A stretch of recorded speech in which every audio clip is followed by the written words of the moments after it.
இந்த உடலுக்குள் வந்த உயிருக்குள் வந்து புகுந்தவளே, அந்தி வெயிலுக்குள் அன்பு மலருக்குள் என்றும் இனிப்பவளே.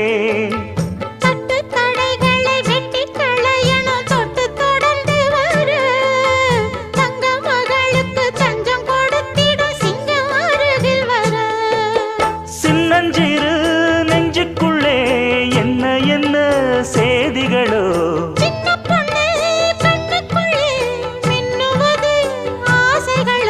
சொல்லும் சொல்லில் தேனிருக்கு,